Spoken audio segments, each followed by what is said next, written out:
بسم اللہ الرحمن الرحیم۔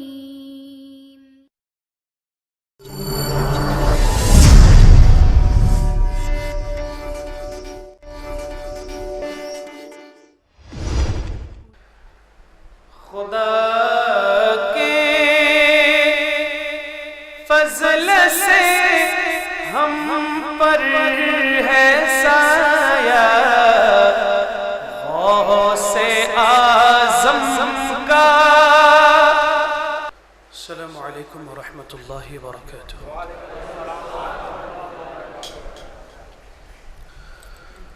استغفر اللہ ربی من كل ذنب وأتوب إليه، لا حول ولا قوة إلا بالله العلي العظيم۔ الصلاة والسلام عليك سيدي يا رسول الله، الصلاة والسلام عليك سيدي يا حبيب الله، الصلاة والسلام عليك سيدي يا رحمة للعالمين۔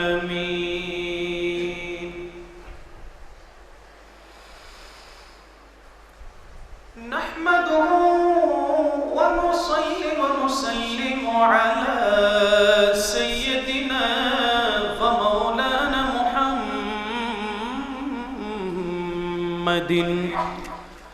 صلى الله عليه وسلم، رسوله النبي الأمين المكين الحليم الكريم الرؤوف الرحيم، وعلى آله الطيبين والطاهرين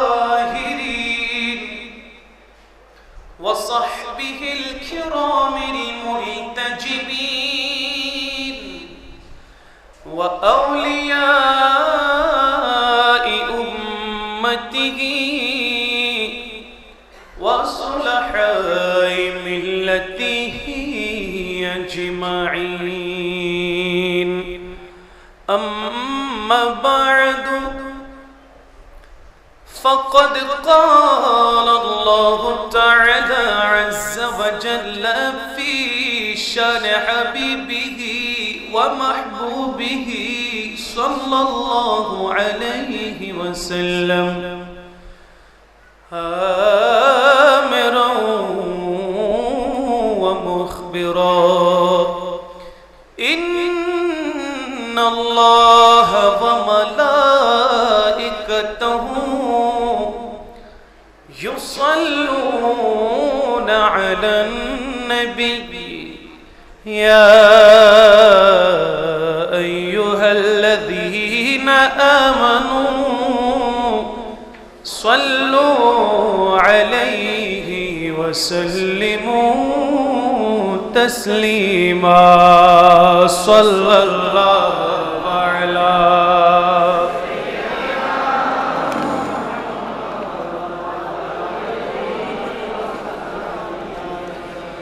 صلاة يا رسول الله عليكم وسلام يا عرش حق ہے مسند رفعت رسول اللہ کی، دیکھنی ہے حشر میں عزت رسول اللہ کی، صلاۃ یا رسول اللہ علیکم، سلام یا حبیب اللہ علیکم۔ اعوذ باللہ بالله من الشيطان الرجيم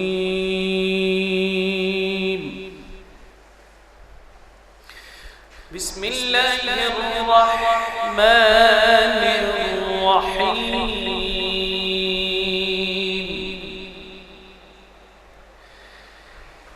اهدنا الصراط المستقيم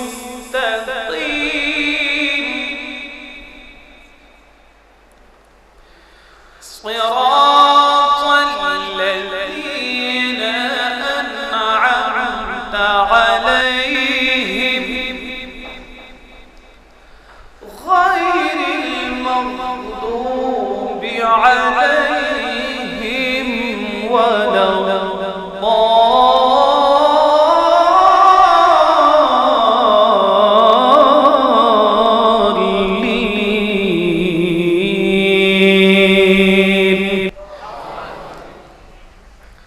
صدق الله المولانا العظيم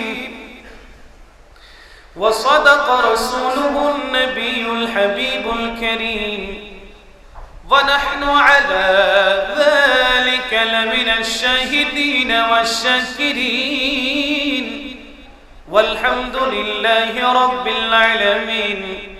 رب صل وسلم وبارك عليه. خدا کے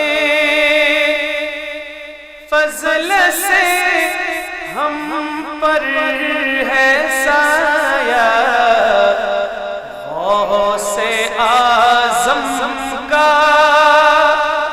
خدا کے فضل سے ہم پر ہے سایہ غوث اعظم کا.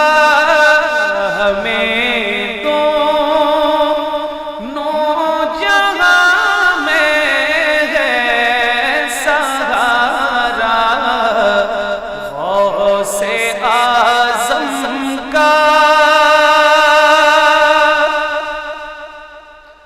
فرشتوں روکتے ہو کیوں مجھے جنت میں جانے سے. فرشتوں روکتے ہو کیوں مجھے جنت میں جانے سے. فرشتوں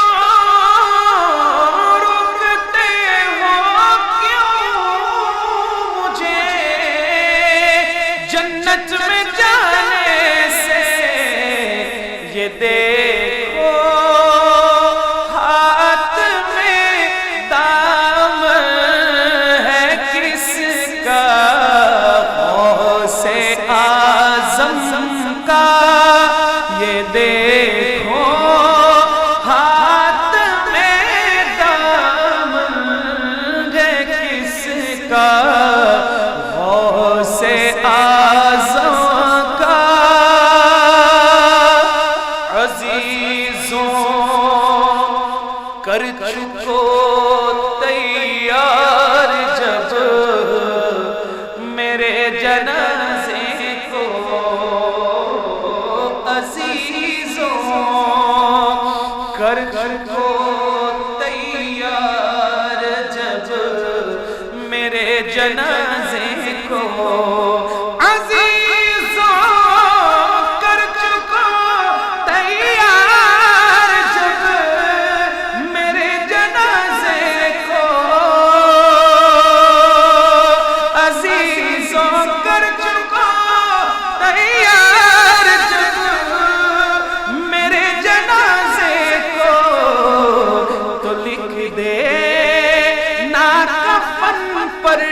نام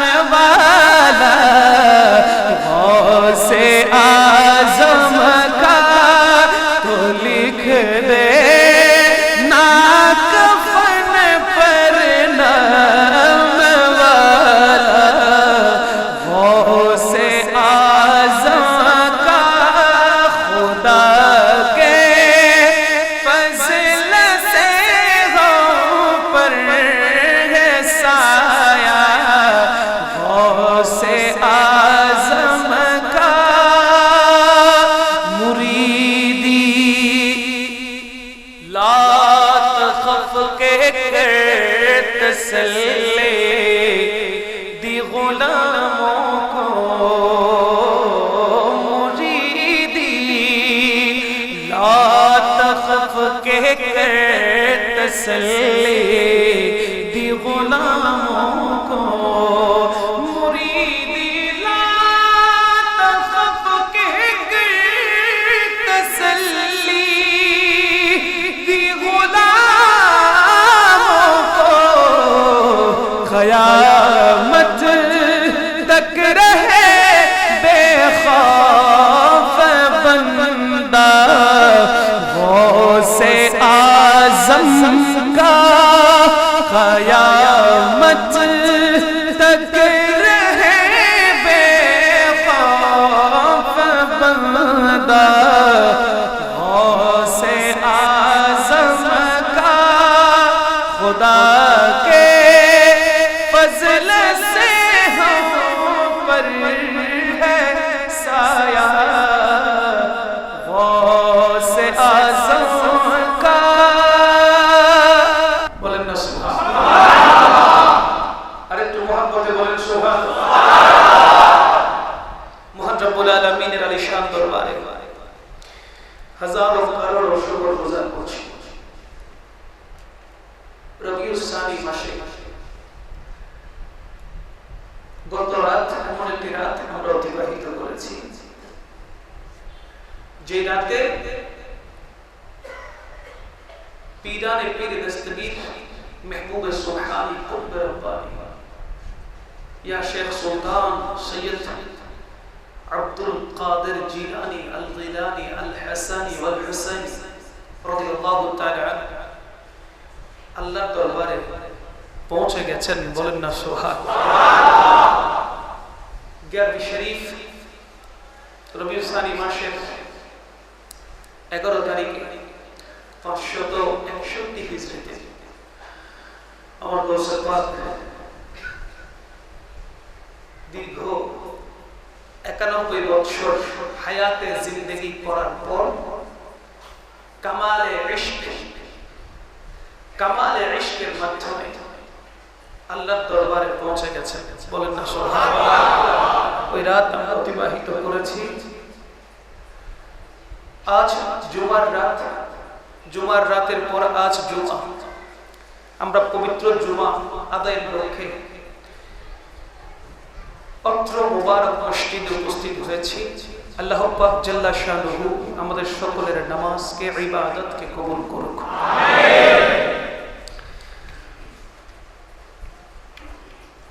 আল্লাহ পাক জাল্লা শানুহু আল্লাহর হাবিবের মাধ্যমে, আল্লাহর রাসূল সাল্লাল্লাহু আলাইহি ওয়াসাল্লামের মাধ্যমে আমাদেরকে ঈমান দিয়েছে, ঠিক না? ঠিক। নামাজ দিয়েছে, ঠিক না? রোজা দিয়েছে, যাকাত দিয়েছে, হজ দিয়েছে। সর্বপ্রথম কি? ঈমান। সর্বপ্রথম ঈমান। ঈমানকে এক পাশে রাখলে বাকি যে চারটা আছে ওই চারটার মধ্যে একটি হলো নামাজ, তারপরে হলো রোজা, হজ। এই চারটি একটার সাথে একটা লাগানো, দেখেন না? এই আঙ্গুলের সাথে এই আঙ্গুলটা কোন কাছে না, এটার সাথে এটা কোন কাছে না, এই চারটা আঙ্গুল কি লাগানো। আল্লাহর প্রিয় রাসূল সাল্লাল্লাহু আলাইহি ওয়াসাল্লাম যে চারটি আমাদের ইসলামের স্তম্ভ আমলের ক্ষেত্রে, ওই চারটির মধ্যে 1 নম্বর নামাজ, 2 নম্বর রোজা, 3 নম্বর হজ, 4 নম্বর হজ এবং যাকাত। এগুলোর জন্য, এই আমলগুলোর জন্য মানুষকে সম্পদশালী হতে হবে। নিসাব পরিমাণের মালের মালিক না হলে যাকাত তার উপর ফরজ নয়। অর্থ না থাকলে হজ করতে যাওয়ার জন্য তার উপর ফরজ। কিন্তু দেখেন, নামাজ এবং রোজা, নামাজ এবং রোজা এই দুটি ফরজ সকল মুসলমানের উপরে রয়েছে, ঠিক কিনা? সামর্থ্য থাকুক বা সামর্থ্য বড় লোক হোক বা গরিব হোক, সবাইকে কাতারে বন্দী হয়ে, সেটা প্রধানমন্ত্রী হোক অথবা একজন ক্লার্ক হোক, ঠিক কিনা, সে মন্ত্রী হোক অথবা একজন সুইপার হোক, যখন আল্লাহর দরবারে নামাজের জন্য দাঁড়িয়ে যায়, তখন একজন অপরজনের পাশাপাশি হয়ে দাঁড়ায়। কথা বলেন ঠিক কিনা? আমাদের কাছে শ্রেণীবিন্যাস আছে, মন্ত্রী, প্রাইম মিনিস্টার, এরপরে আসলো মিনিস্টার, মন্ত্রী, প্রধানমন্ত্রী। আমাদের কাছে ক্লাসিফিকেশন আছে, ঠিক না? শ্রেণীবিন্যাস আছে, বাট আল্লাহর দরবারে কোনো ক্লাসিফিকেশন। সকল বান্দা যখন আল্লাহর দরবারে সিজদারত হয়, তখন কে মন্ত্রী, কে একজন সাধারণ বান্দা, কে একজন সাধারণ মানুষ, কে একজন কষ্টে নিজের জীবনকে পরিচালিত করা মানুষ, সেটা আল্লাহর দরবারে কাউন্ট হয় না, কাউন্ট গণনা হয় না। আল্লাহর দরবারে সেই দামি যে সবচাইতে বেশি নিজেকে বিলীন করে দিয়ে আল্লাহর জন্য উৎসর্গ করে দিয়েছে, ঠিক কিনা? দেখেন, নামাজ সকলের জন্য কি? কেউ যদি বলে নামাজ না পড়লে কি হয়েছে, ফিকর ফতোয়া হচ্ছে সে সাথে সাথে কাফের, মুহূর্ত লাগবে না। যদি বলে নামাজ না পড়লে কি হয়েছে, সাথে সাথে কি? সাথে সাথে মুহূর্তের মধ্যে কাফের। নামাজ পেয়েছি আল্লাহর হাবিবের মাধ্যমে, আল্লাহ পেয়েছি আল্লাহর হাবিবের মাধ্যমে, রোজা পেয়েছি আল্লাহর, যাকাত পেয়েছি আল্লাহর, হজ পেয়েছি আল্লাহর হাবিবের মাধ্যমে। যা কিছু আমরা পেয়েছি সব কিছু হায়াতুন নবীর মাধ্যমে, আল্লাহর রাসূলের মাধ্যমে। এই নামাজ যদি নবীজি নিয়ে আসতেন, যদি নবীজি না নিয়ে আসতেন, তাহলে আমরা নামাজের মধ্যে যে এত শান্তি সেটা কখনো বুঝতে পারতাম না। দেখেন না, নামাজ আরবিতে বলা হয় সালাত। আরবিতে কি বলে? সালাত। এই সালাতের মূল মাদ্দা হলো সলিউন, সাদ লাম ইয়ে, সলিউন। সালাতের মূল বর্ণ কয়টি? সলিউন, সাদ লাম ইয়ে। সলিউন মানে হচ্ছে জ্বালিয়ে ফেলা। কি করে ফেলা? জ্বালিয়ে ফেলা। আর সিটিং কে ভাষা দেখেন কথা হই মাইসুর হাড়িরে কি হল সলই সলই আমাদের কা মাইসুর হাড়ি নো আছে না, ইম বুঝি বেল্লা কই দিবা আছে। মাইসুর হাড়িরে কি হল সলই হাম কি জলম হনা, সলই হাম কি সলই হাম হইলি জ্বলাই ফেলাম। জ্বালানো কি? কাকে জ্বালাবে? কেন জ্বালানো হয়? নামাজের মানে হচ্ছে জ্বালিয়ে ফেলা। কি জ্বালাবেন? আল্লাহ পাক জাল্লা শানহুর দরবারে ফরিয়াদের মাধ্যমে, সালাত আদায়ের করার মাধ্যমে আপনি আপনার গুনাহকে জ্বালিয়ে ফেলবেন। এখন নামাজ যদি না পড়েন কিভাবে আপনি আল্লাহর সান্নিধ্য পাবেন? কথা বলেন ঠিক কিনা? আল্লাহর মুত্তাকি যারা বান্দা, আল্লাহকে যারা রাজি করিয়েছে, যারা আল্লাহর হয়েছে, আল্লাহ যাদের হয়েছে, তাদের মধ্যে একজনের নাম হলো বড় পীর আব্দুল কাদের। সুবহানাল্লাহ বলবেন। তিনি শুধুমাত্র আল্লাহর মকবুল ওলি বা বন্ধু নয়, ওনার আমলগুলো খেয়াল করেন, ওনার আমলগুলোর দিকে একটু নজর করেন। উনি কেমন করে আমল করতেন, কিভাবে আল্লাহকে রাজি করেছেন। উনি হায়াতে জিন্দেগিতে বেঁচে ছিলেন 91 এজ, 91 বছর। কত বছর? 91 বছর। বছরের মধ্যে তার ইবাদতের মধ্যে 40 বছর ইশারের নামাজ, যে ওযু দিয়ে ইশারের নামাজ পালন করেছেন, সেই ওযু দিয়ে ফজরের নামাজ তিনি পড়েছেন। সুবহানাল্লাহ। এইভাবে কয় বছর? 40 বছর। বলেন না কয় বছর? 40 বছর। এক সপ্তাহ এখানে এমন কেউ আছেন যারা ইশারের নামাজের ওযু করে ফজরের নামাজ পড়েছেন? মাঝখানে ওযু ভেঙেছে? আছে না নাই? এখানে একজন এমন আছে?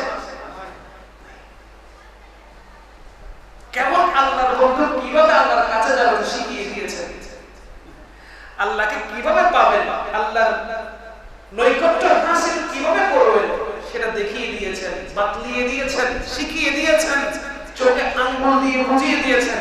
আমার জীবনটা দেখো, আমার শরীরটাকে দেখো, আমি কিভাবে চলেছি দেখো, একবার ওই পথে চলে দেখো, আল্লাহর দিদার হয়ে যাবে।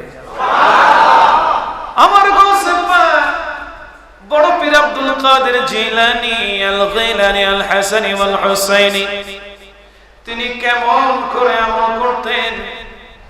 দীর্ঘ 40টি বছর ইশারের নামাজের ওযুর মাধ্যমে নামাজ আদায় করে সারা রাত তিনি দাঁড়িয়ে থাকতেন, আল্লাহর দরবারে ফরিয়াদ করতে থাকতেন, নামাজরত অবস্থায় থাকতেন। এইভাবে নফল ইবাদত করার মাধ্যমে ফজরের নামাজ, ওই ওযু দিয়ে ফজরের নামাজ আদায় করে তারপরে কিছুক্ষণ বিশ্রামের জন্য যেতেন। যে গৌসে পাক দীর্ঘ 40 বছর টানা কন্টিনিউ, মাঝখানে কোনো বাদ পড়ে নাই, ওই টানা 40 বছর এক ওযু দিয়ে ইশা এবং ফজর আদায় করেছেন। বলেন না সুবহানাল্লাহ। শুধু তাই নয়, আমার গৌসে পাক নিজের অন্তরটাকে, নিজের শরীরের মধ্যে যে নফস আছে, নফসের মধ্যে সবচেয়ে খারাপ যে নফস, ওই নফসের নাম নফসে আম্মারা। ওই নফসে আম্মারাকে নিজের কন্ট্রোলে আনার জন্য, নফসে আম্মারাকে নিজের কন্ট্রোলে রাখার জন্য আমার গৌসে পাক দীর্ঘ 15টি বছর এক পায়ে দাঁড়িয়ে কোরআন খতম দিতে, এক পায়ে দাঁড়িয়ে দীর্ঘ 15 বছর কোরআনে পাকের খতম আদায় করতেন। নিজের নফসের সাথে যুদ্ধ করতেন। নিজের নফসের সাথে যুদ্ধ করতে গিয়ে সারা রাত নফল নামাজের মধ্যে দাঁড়িয়ে থেকে, কোরআন তেলাওয়াতের মধ্যে দাঁড়িয়ে থেকে হাদিসে পাকের তেলাওয়াতের মাধ্যমে তার সারা রাত অতিবাহিত করতেন, যাতে নফস যেন নিজের উপরে চড়ে না বসে, নফস যেন নিজের কন্ট্রোলে থাকে। চিৎকার দিয়ে বলেন না সুবহানাল্লাহ।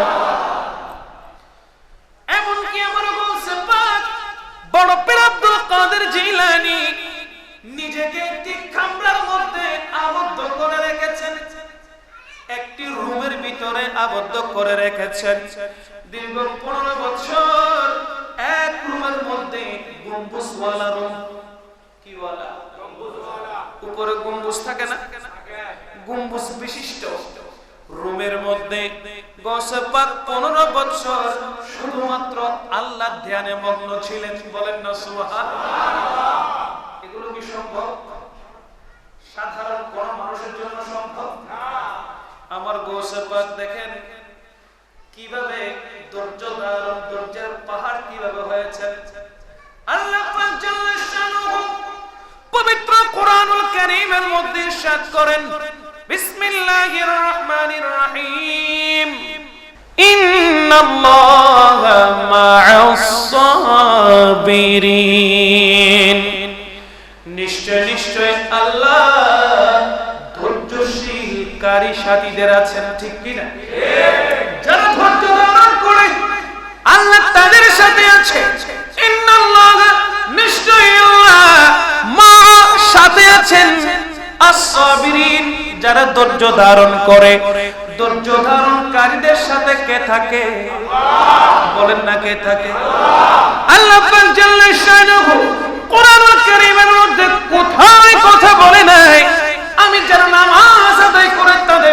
আছি, এই কথা বলেছে? এই কথা বলে নাই।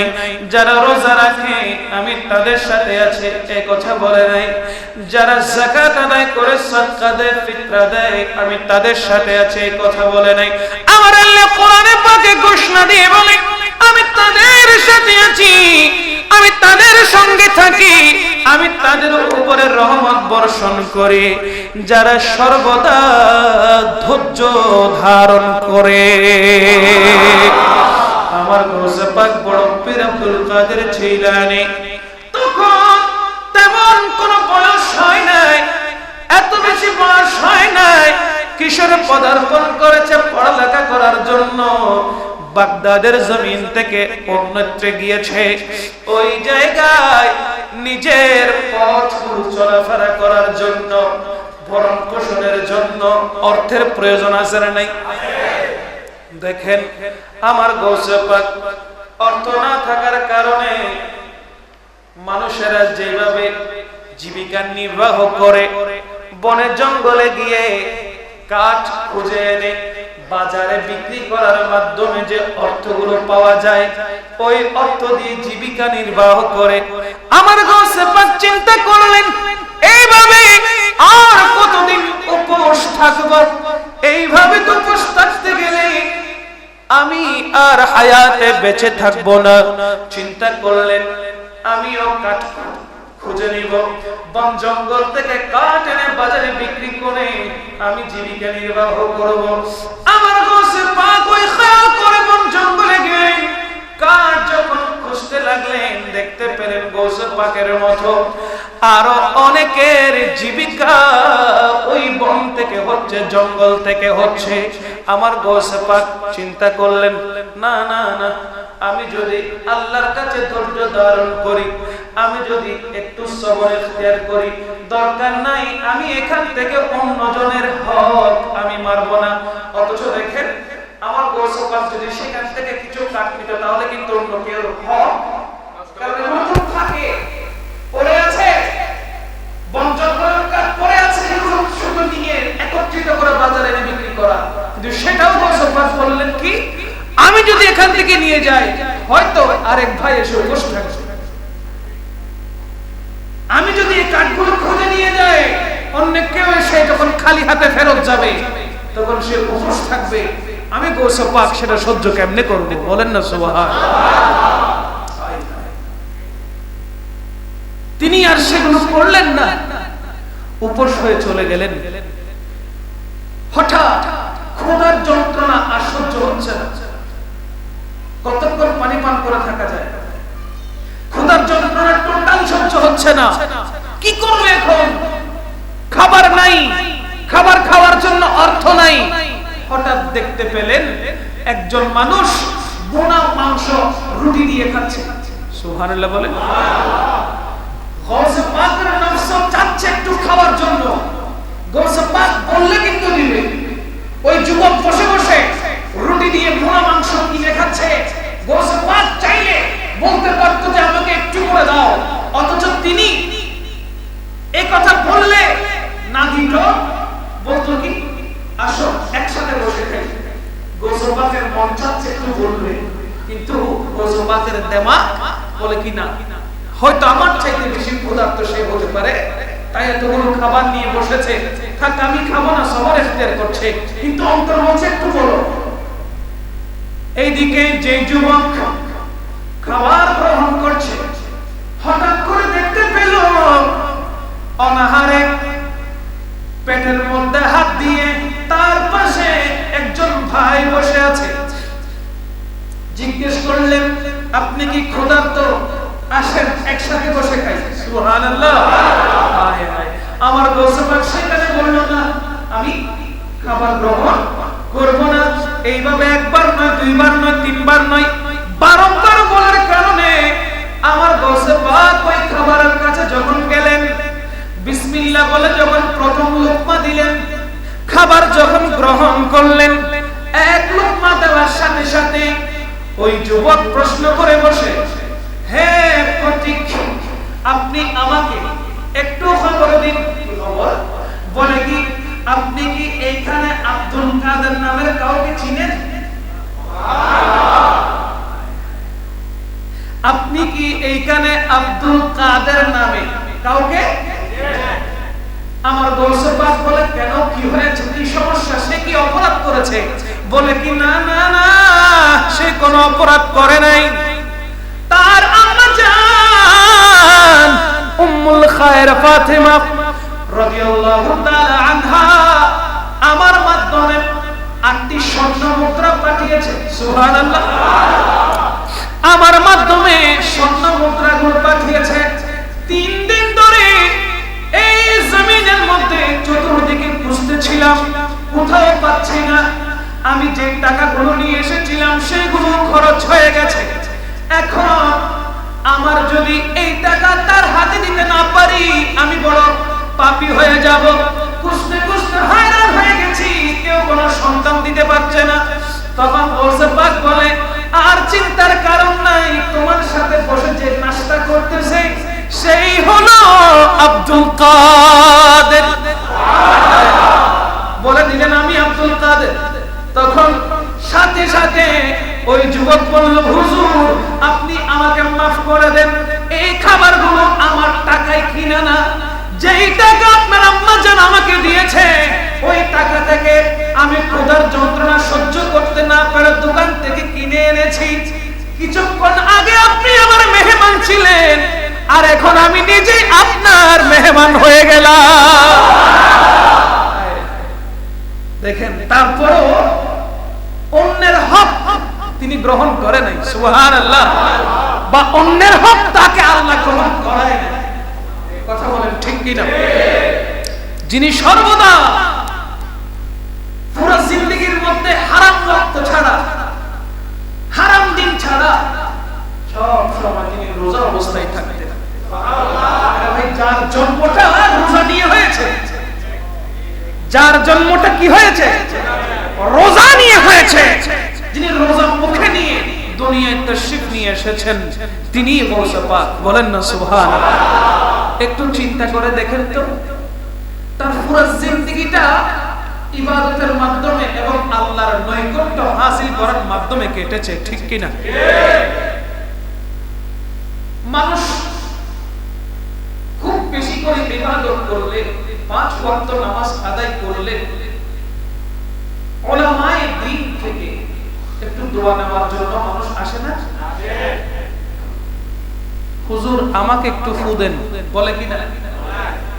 হুজুর আমার জন্য একটু দোয়া করেন, বলে কি না? কেন বলে? যে বলতেছে তার ভিতরে একটা আস্থা আছে যে আমার জন্য যদি হুজুর দোয়া করে তাহলে হয়তো আল্লাহ কবুল করতে পারে। এটা বিশ্বাস নিয়ে আসে, ঠিক না? আমার গৌসে পাকের কাছে তিনি তখনকার বড় শেখ ছিলেন, তখনকার বড় আলেম ছিলেন, তখনকার বড় মুফতি ছিলেন, বড় মুহাদ্দিস ছিলেন, জগৎবাসা আলেম ছিলেন। যেই কোনো সমস্যার সমাধানের জন্য আমার গৌসে পাকের দরবারে সবাই ছুটে যেত। বলেন না সুবহানাল্লাহ। আমার গৌসে পাক রোজার দিনে গৌসে পাকের একজন মুরিদ বলে ইয়া গৌসে পাক আজকে আমি আপনাকে ইফতার করাতে চাই। কি করাতে চাই? ইফতার করাতে চাই। আমার কাছে আপনি আজকে ইফতার করতেই হবে। আমার গৌসে পাক বলে আজকে ইফতার করার জন্য তোর আগে আরো 79 জন এসেছে। আজকে ইফতার করানোর জন্য তোর আগে আরো কয়জন এসেছে? 79%। 79 জন এসেছে, 280 জন। সুবহানাল্লাহ। আমি একজন কজনের কাছে কি ইফতার করব? জজবায়ে হারাতে চলে আসলেন। আমার গৌসে পাক জানিয়ে দিলেন ঠিক আছে যা বাবা, তোর ঘরে গিয়ে আমি ইফতার গ্রহণ করলাম। সুবহানাল্লাহ। আমার গৌসে পাক ইফতারের সময় ইফতার শেষ হয়ে গেল। পরের দিন সবাই দরবারে যখন আসতেছে, যেই 80 জন আমার গৌসে পাককে দাওয়াত করেছে একজন অপরজনকে বলল, গতকালকে আমার ঘরে গোশত পাক ইফতার করেছে, সুবহানাল্লাহ। আরেকজন বলে, আমার ঘরে তোর ঘরে কেমনে গেল, আমার ঘরে গোশত, সুবহানাল্লাহ বলেন না। এইভাবে 80 জন একসাথে বলতে লাগলো, না না না না, তোর ঘরে নয়, তোদের ঘরে নয়, আমার গোশত পাকের নূরানি কদম আমার ঘরে পড়েছে। একজন আরেকজনের সাথে ঝগড়া শুরু করে দিল।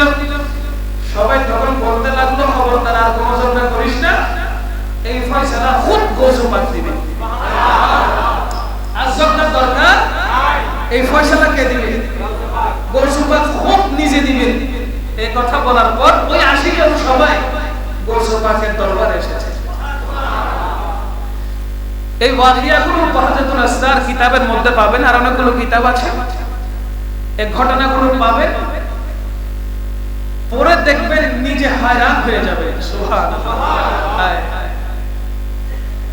গোশত পাকের দরবারে উপস্থিত হওয়ার পর যখন জিজ্ঞেস করলো, হে আব্দুল কাদের জিলানী, ইয়া গোশত পাক, আপনি আমাদেরকে বলেন গতকালকে আপনি ইফতার কোথায় করেছেন? বলেন না সুবহানাল্লাহ। আমার গোশত পাক বুঝতে পেরেছেন যে তোদের মধ্যে ভেজাল কোথায় লাগছে। আমার গোশত পাক বলে, আমি মুখে বলে উত্তর দিব না, প্র্যাকটিক্যাল দেখি উত্তর দিব। জোরে বলেন না সুবহানাল্লাহ। হে বড় পীর আব্দুল কাদের জিলানের গিলানি, হে বড় পীর আব্দুল কাদের জিলানের গিলানি, তোমারি নামের গুণে আগুন হয়ে যায় পানি, হে বড় পীর আব্দুল কাদের। বলেন না সুবহানাল্লাহ। আমার গোশত পাক বলেন, আমি মুখে বলবো না, প্র্যাকটিক্যাল তোদেরকে দেখিয়ে দিব। আয় আমার সাথে আয়, আমার সামনে যে গাছ আছে চল ওই গাছের দিকে যাই। আমার গোশত পাক তার ভক্ত মুরিদ সবাইকে নিয়ে গাছের গোড়ায় গিয়ে হাজির হলেন। হাজির হওয়ার পরে আমার গোশত পাক ফেলায়েতের জবানে ঘোষণা দিলেন, দেখ দেখ, গাছের প্রত্যেকটি পাতার মধ্যে তোরা নজর কর। সকল মুরিদিন ভক্তরা পাতার দিকে যখন নজর করলো, প্রত্যেক পাতায় পাতায় আমার গোশত পাকের ছবি দেখা গেল। ইয়া রাসূলুল্লাহ, ইয়া গাউসুল আযম, বলেন না সুবহানাল্লাহ। প্রত্যেকটি পাতায় পাতায় আমার গোশত পাক। গোশত পাক বলে, হে মুরিদ শোন, আল্লাহ আমাকে এমন ক্ষমতা দিয়েছে, আল্লাহ আমাকে এমন ক্ষমতা দান করেছে, গোটা দুনিয়াটা আমার হাতের তালুর মধ্যে নিলে, হাতের তালুর উপরে সরিষার দানা রাখলে যেমন দেখায়, আমি গোশত পাকের নজরে গোটা দুনিয়াটা সরিষার দানার মতো দেখায়। ক্ষমতা দিয়েছে কে? আল্লাহ। বলেন না, কে দিয়েছে? আল্লাহ ক্ষমতা দিলে সেই ক্ষমতা যদি দেখানো হয়, রোয়াতে সেটা আল্লাহ প্রদত্ত হয়। কথা বলেন ঠিক কিনা? এখানে কোন মন্ত্রী মিনিস্টারকে যদি প্রধানমন্ত্রী ক্ষমতা দিয়ে দেয়, এখন যে রাস্তার কাজ চলতেছে, 30 বছর 40 বছর, কেউ 50 বছর জায়গা, সরকারি জায়গা ভোগ করেছে, আর এখন রাস্তার জন্য থেকে যেতেছে, ঠিক না? এখানে কি প্রধানমন্ত্রী এসেছে? বলেন এসেছে? মেয়র মহোদয় এসেছে? আরে এলাকার চেয়ারম্যানকে পাঠাইলে চেয়ারম্যান বলে, আমি কথা বলি মেয়রের মুখ দিয়ে, ঠিক কি না? আর মেয়র কথা বলে মন্ত্রীর মুখ দিয়ে, ঠিক কি না? মন্ত্রী কথা বলে প্রধানমন্ত্রীর মুখ দিয়ে, ঠিক কি না? তো ক্ষমতা তো প্রধানমন্ত্রী দিয়েছে। আমি কথা বলি প্রধানমন্ত্রীর কথায়। দুনিয়ার রীতিনীতি যদি এমন হয়, আরে গোশত পাককে তো ক্ষমতা দিয়েছেন আল্লাহ। গোশত পাকের উপর ক্ষমতা দিয়েছেন কে? আল্লাহ। আল্লাহ যদি ক্ষমতা দিয়ে থাকে, দুনিয়ার কোন সৃষ্টি সামনে আসতে পারে? বলেন না পারে? সুযোগ নাই। কি নেই? সুযোগ নাই। আপনি বলতে পারবেন, আপনি বিট্রে করতে পারবেন, আপনি বদনাম করতে পারবেন, কিন্তু যার ইজ্জত, যার সম্মান আল্লাহ বাড়িয়ে দেয়, দুনিয়ার কোন সৃষ্টি তার বদনাম করে সুযোগ করতে পারে? সে নিজেও শান্তিতে থাকে না। সুতরাং কথা হচ্ছে মেনে নাও। ভক্তির সাথে যখন তুমি মেনে নিবে,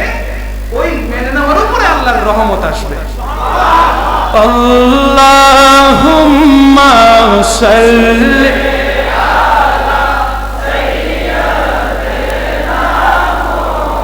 মুহাম্মাদ নবীনা মাওলানা। দেখেন দেখেন আমার গৌসে পাক, আমার গৌসে পাকের ক্ষমতা কেমন। আরে গৌসে পাক হায়াতে জিন্দেগি করেছে মাত্র 91 বছর। যদি আপনি ওই 91 বছরের প্রত্যেকটি সেকেন্ড, ন্যানো সেকেন্ড খেয়াল করেন, আমার গৌসে পাকের কারামত এর চাইতে বেশি হবে, এর চাইতে কোটি গুণ বেশি হবে। আমার গৌসে পাকের দরবারে একজন বুড়ি আসলো, বুড়ি বলতে তার সন্তান আমার গৌসে পাকের খেদমতের জন্য দিয়ে গেছে। ওই বুড়ি গৌসে পাকের দরবারে সন্তানকে দেখার জন্য আসলো। তখন আমার গৌসে পাক ভুনা মুরগির রোস্ট খাচ্ছেন। ভুনা মুরগির কি রোস্ট আপনারা খান না? ওরে বাবা কি মজা, খান কি না? ভুনা মুরগির রোস্ট, চিকেন যেটাকে বলা হয়, গ্রিল হবে আর হবে, গিরিল গিরিল চিনছেন আপনারা? চিকেন বোনা, আচ্ছা গেল, সহজ হবে বলতে কথা। বোনা মুরগির কি খাচ্ছে? রোস্ট, মাংস চাবাচ্ছে, হাড্ডিগুলো এক পাশে রাখতেছে। আমার গৌসে পাক মাংস গ্রহণ করতেছেন, ওই হাড় এক পাশে রাখলেন। এমত অবস্থায় বুড়ি আসলো বলে, ইয়া গৌসে পাক, আমার গৌসে পাককে সালাম দিলেন। সালাম নিলেন, নেওয়ার পরে বলে, গৌসে পাক আপনি কি ইনসাফ করেছেন? আমার গৌসে পাক হঠাৎ থমকে গেল, খাবার বন্ধ করে দিল। ইনসাফ করেছি মানে কি বলতে চাও তুমি? আমার সন্তানটাকে আমি রেখে গিয়েছিলাম, কত মোটা ছিল, কত তাজা ছিল। আমি চিন্তা করেছি আপনার দরবারে রেখে গেলে আমার সন্তানের খাবারের কোনো অভাব হবে না। এখন দেখতেছি আমার সন্তান আপনার দরবারে সকলের প্লেট গুলো ধুইতেছে, কিন্তু আপনি বসে বসে মুরগির রোস্ট খাচ্ছেন। আমার সন্তানকে রেখে গেলাম কেমন, এখন সেই সন্তান শুকনো কাঠির মতো হয়ে গেল। আপনি কি ইনসাফ করেছেন?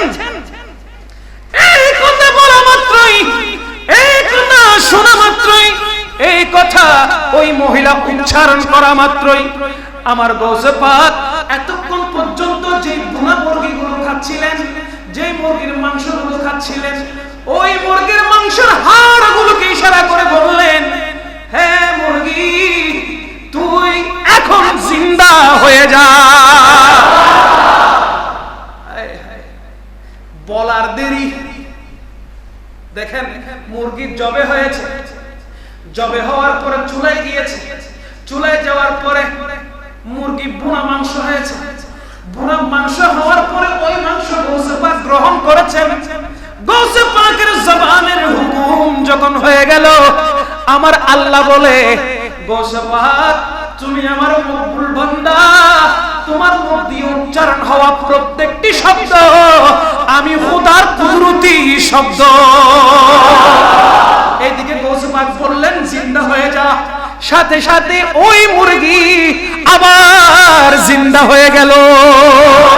দেখেন তখন আমার গৌসে পাক বলে, শোন তোর ছেলে যখন এই কেরামত দেখাইতে পারবে তখন থেকে খাইতে পারবে। সুবহানাল্লাহ। তোর সন্তান যখন থেকে এই মুরগিকে মরা থেকে জিন্দা করতে পারবে তখন থেকে তোর সন্তান এরকম ভালো ভালো খাবার গ্রহণ করতে পারবে। এখন রিয়াজত করতে বল। সুবহানাল্লাহ। এখন কি করতে বল?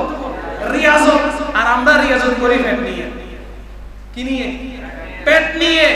আজকে কি রান্না করেছো? ঘরের মধ্যে কি বলি, ঠিক না? আজকে ভালো তরকারি কি হয়েছে বলি কি না? বলেন না? যারা বিয়ে করছে তারা বলেন আজকে কি রান্না করেছো? রেসিপির মধ্যে বেস্ট কি ছিল, কি আছে, খাবারে কি রুচি হবে, ঠিক না? বলেন না ঠিক না? আরে বন্ধুর বাসায় গিয়েছি, ভাবির হাতের রান্না কি মজা, তুমি কি রান্না করেছো বলে কি না? ভাবির হাতের রান্নার প্রশংসা করছেন, তো আপনি তো বললেন না। আচ্ছা বউ তুমি কি আজকে ফজরের নামাজ আদায় করেছো? আজকে কি জোহর পড়েছো? আজকে কি মাগরিব পড়েছো, আসর পড়েছো, আজকে কি একটু কোরআন তেলাওয়াত করেছো, এই কথাগুলো জিজ্ঞেস করেছেন? না, এই কথাগুলো জিজ্ঞেস করেন নাই, ভুলেই গেছেন। আমরা তো ভুলেই আছি, আমরা দুনিয়ার জন্য পাগল, আল্লাহকে পাওয়ার জন্য পাগল।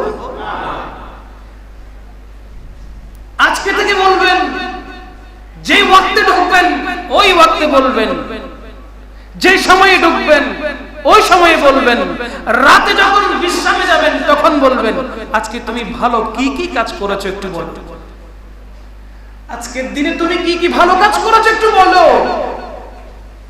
আপনি যখন প্রশ্ন করবেন প্রথম একদিন দুই দিন হঠাৎ আপনার এই প্রশ্নের উত্তর দিবে না, লজ্জাবোধ করবে, ঠিক না? কিন্তু যখন কন্টিনিউ আপনি প্রশ্নগুলো করে যাবেন, এক সপ্তাহের মধ্যে দেখবেন আপনার প্রশ্নের জ্বালায় ভালো কাজ না করলেও করতেছে। কথা বলেন ঠিক কি না? আমাদেরকে সুন্নাত অনুযায়ী চলার তৌফিক দান করুন। আরো জোরে বলেন না, আরো জোরে বলেন। আল্লাহ জন্য বলে দিয়েছে, ইহদিনাস সিরাতাল সিরাতাল্লাযীনা আন'আমতা আলাইহিম। বলেন না সুবহানাল্লাহ। হে আল্লাহ, আমাদেরকে সেই পথে চালাও, সিরাতাল্লাযীনা আন'আমতা আলাইহিম, যারা তোমার থেকে নিয়ামত পেয়েছে। বলেন না সুবহানাল্লাহ। পাকের পথে চললে কি আমরা পথে যাব? জোরে বলেন না যাব না। তিনি তো শিক্ষা দিয়েছেন, আল্লাহকে ডাকো, আল্লাহকে চিনো, আল্লাহকে জানো, আল্লাহর ইবাদত করো। গোটা জিন্দেগিটা তুমি যদি আল্লাহর জন্য করে দাও, সেই আল্লাহ তোমাকে জান্নাতে প্রবেশ করিয়ে দিবে। দিয়েছে, ঠিক কি না? আমরা যদি সেই পথে চলতে চাই, নির্ঘাত দুনিয়াতেও আমরা কামিয়াব, পরকালেও আমরা কামিয়াব। বলেন না, দুনিয়াতেও কামিয়াব, পরকালেও কামিয়াব। আল্লাহ পাক জাল্লা শানুহু আমাদের সকলকে মুহাব্বতের সাথে, ঘৃণার সাথে নয়, মুহাব্বতের সাথে এক ভাই অপর ভাইকে মিলেমিশে থাকার তৌফিক দান করুন। আমিন। গত জুমায় একটি প্রশ্ন করেছিলাম, উত্তর কি কেউ দিয়েছেন? আমার ছোট ছোট দু তিনটা ভাই নামাজের পূর্বে গিয়ে আমাকে বলে যে হুজুর, কোরআন শরীফের এত নম্বর আয়াত, হাদিস শরীফ এটা এত নম্বর। যাই হোক, তারা অন্ততপক্ষে প্রশ্নের কারণে কিতাব খুলে দেখেছে, ঠিক না? আচ্ছা, প্রশ্ন ছিল কি, আমাদের বংশ, আমাদের পুরুষ থেকে, ঠিক না? বলে কি বাবার মুখ উজ্জ্বল করবে, বলে কি না? আর আমার রাসূল পাক সাল্লাল্লাহু আলাইহি ওয়াসাল্লাম ওনার কন্যা মা ফাতেমাতুজ জাহরা রাদিয়াল্লাহু তাআলা আনহা, ওনার মাধ্যমেই ওনার নসব, ঠিক না?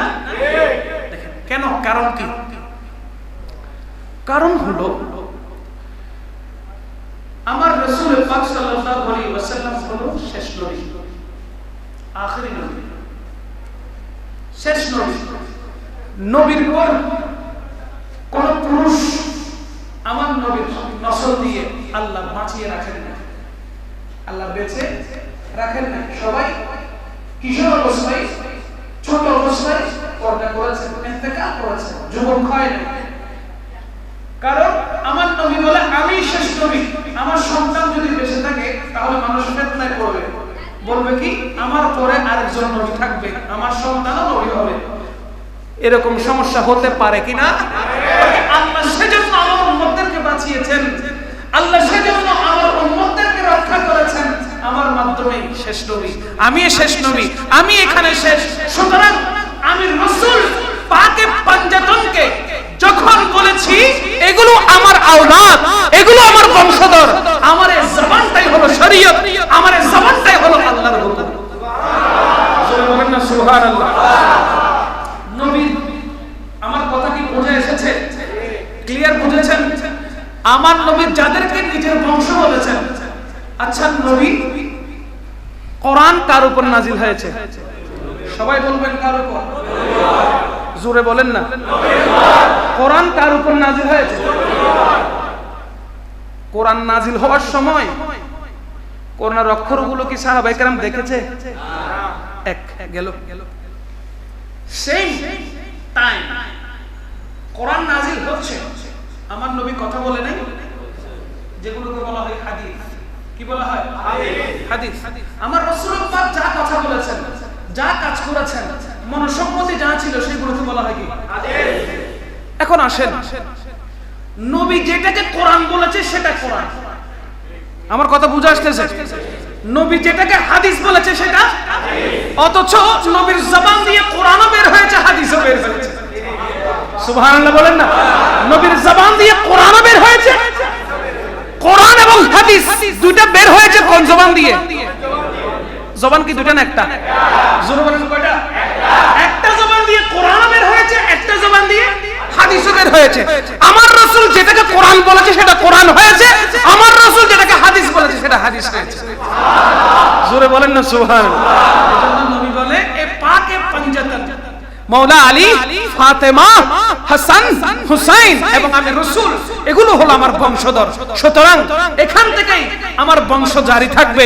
কারণ আমার পর যদি কোন পুরুষ বেঁচে থাকতো, আমার কোন সন্তান যদি আসতো, আমার পরপর যদি আমার কোন সন্তান, পুত্র সন্তান থাকতো, তাহলে আমার উম্মতরা মিসগাইড হতো। কারণ আমি তো শেষ নবী, আমার পর তো আর নবী নেই, নবুয়তের দরওয়াজা আমার মাধ্যমে বন্ধ হয়েছে। আমার পরে যদি আমার সন্তান বেঁচে থাকতো, সে যদি বড় হতো, যুবক হতো, শরীয়তের ফয়সালা তার উপর যদি আসতো, তখন সে আবার নবী দাবিও করতে। সুতরাং আমি হলাম শেষ। আমি হলাম কি? আমি হলাম কি? আমার রাসূল শেষ নবী। তাই নবীজি যাকে আহলে বাইত বলেছেন তারাই আমার নবীর বংশধর। সুবহানাল্লাহ বলেন। এবার আসেন, আরো বলতে গেলে অনেক ডিটেইলে বলা যায়। হাসনানে কারিমাইনকে আমার নবী নিজের সন্তান বলেছেন। সুবহানাল্লাহ বলেন না? যেগুলো মা ফাতেমার মাধ্যমে এসেছে, যেগুলো মা ফাতেমার মাধ্যমে এসেছে। আল্লাহ পাক সঠিক বোঝার তৌফিক দান করুক। আরো জোরে বলেন আমিন। দেখেন, নবীর ইখতিতাম যেখানে হয়েছে, শেষ নবী, বাস এখানে শেষ, আর কোন নবী আসবে না। কেউ যদি নবী দাবি করে তাহলে বুঝতে হবে সেটা ভণ্ড। সেটা কি? কেউ যদি এরকম নবী দাবি করেছে, ঠিক কি না? নবীর পরেও নবী দাবি করেছে, এরকম কিছু মুলউন শয়তান আছে না নাই? ছিল কি না? ফিউচারও আর আসবে। নবী দাবি করবে কিন্তু নবীর দরওয়াজা বন্ধ। নবীর দরওয়াজা কি? কিন্তু ভেলায়াতের দরওয়াজা খোলা আছে। ওলি হওয়ার দরওয়াজা কি আছে? ওলি হতে হলে এত বেশি নফল ইবাদত করতে হবে, আল্লাহ বলতে হবে তুই বান্দা আমার। কথা বুঝেন নাই মনে হয়? আল্লাহ বলতে হবে তুই বান্দা আমার। নফল ইবাদত করবেন, আল্লাহকে রাজি করানোর চেষ্টা করবেন। যখন এক একটি রাজ আপনার চোখের সামনে খুলে দেওয়া হবে, আল্লাহ পাক জাল্লা শানুর কুদরত তখন আপনার বুঝা চলে আসবে। বলেন না সুবহানাল্লাহ। সুতরাং ফালায়াতুর দরওয়াজা খোলা আছে। আবার এটাও আছে, ওলির ফুলা কিন্তু আবার ওলি হয় না। বুঝতে হবে, ওলির ফুলা ওলি এটা ওলি হওয়ার জন্য আল্লাহর দয়া থাকতে হবে। আল্লাহ যাকে ইচ্ছা তাকে বন্ধু করে, ঠিক কি না? কারণ কোরআনে আল্লাহ বলে দিয়েছেন বিসমিল্লাহির রহমানির রহিম, আলা ইন্না আউলিয়া আল্লাহি লা খাউফুন আলাইহিম ওয়া লা হুম ইয়াহজানুন। সুবহানাল্লাহ। এখানে আউলিয়া যাদেরকে বলা হয় এটা একমাত্র আল্লাহই ভালো জানে কারা আল্লাহর ওলি, ঠিক কি না? আর ওলির কর্মকাণ্ডের ক্ষেত্রে, ওলির কর্মের ক্ষেত্রে, ওলির জীবনের যখন আমরা পর্যালোচনা করি তখন বুঝতে পারি না তিনি আল্লাহর ওলি। কারণ তার জবানটা মুখ দিয়ে যেটা বের হয়, বের হওয়া দেরি হতে দেরি হয় না। সুবহানাল্লাহ। তাহলে বুঝতে হবে তার জবানটাকে আল্লাহ কবুল করেছেন। তার জবানটাকে কে কবুল করেছেন? আল্লাহ। সুতরাং কখনো মিসগাইড হবেন না। ওলির ফুলা যে ওলি হইব এর কোনো গ্যারান্টি, এর কোনো গ্যারান্টি। আল্লাহ পাক জাল্লা শানুহু আমাদের সকলের হাজিরিকে কবুল করুক, আমাদের ইবাদতকে কবুল করুক, গৌস পাকের মুহাব্বতকে কবুল করুক। আর জোরে বলেন আমিন। ওয়া আখিরু দাওয়ানা আনিল হামদুলিল্লাহি রাব্বিল আলামিন। আসসালামু আলাইকুম ওয়া রাহমাতুল্লাহি তাআলা ওয়া বারাকাতুহু।